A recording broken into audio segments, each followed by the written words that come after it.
नमस्कार मित्रांनो, शेळीपालन बिझनेसमध्ये तुमचं मनापासून स्वागत. मित्रांनो, 5 गोष्टी बघायची मित्रांनो, शेळी घ्यायची वेळेस ते मित्रांनो, तिच्या अंगातले गुणधर्म मित्रांनो हे आणि तिची ओळख मित्रांनो ही. पहिले बघायची मित्रांनो, छाती बघून घ्यायची मित्रांनो, छातीत रुंजराम बघून घ्यायची मित्रांनो. जर चांगली असले तर घेऊन टाकायची मित्रांनो. छातीत म्हणजे काय होतं, पुढे चालून शेळीला चालायला त्रास होत नाही पायाने.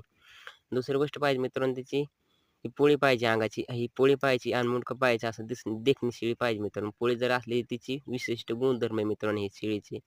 आणि अशी बॉडी स्ट्रक्चर पाहिजे मित्रांनो. वरून मागून पुढे उचलले गेले पाहिजे मित्रांनो. पुढून बारीक पाहिजे आणि मागून उचलले पाहिजे. अशी बॉडी स्ट्रक्चर म्हणजे शेळीचा बांधा पाहिजे मित्रांनो. तिसरी गोष्ट पाहिजे मित्रांनो तिचे सरळ पाय पाहिजे सरळ. अशी वाकडे-तिकडे पाहिजे नाही. ते काय होतं पुढे चालून पिल्लाला शेळीला चालायला त्रास होतो मित्रांनो.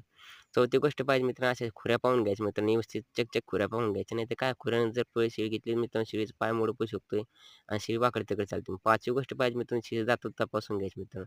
अशी दात चेक बघून घ्यायची मित्रांनो. माहिती जर चांगलं वाटलं जरूर सबस्क्राईब करा. मनापासून धन्यवाद.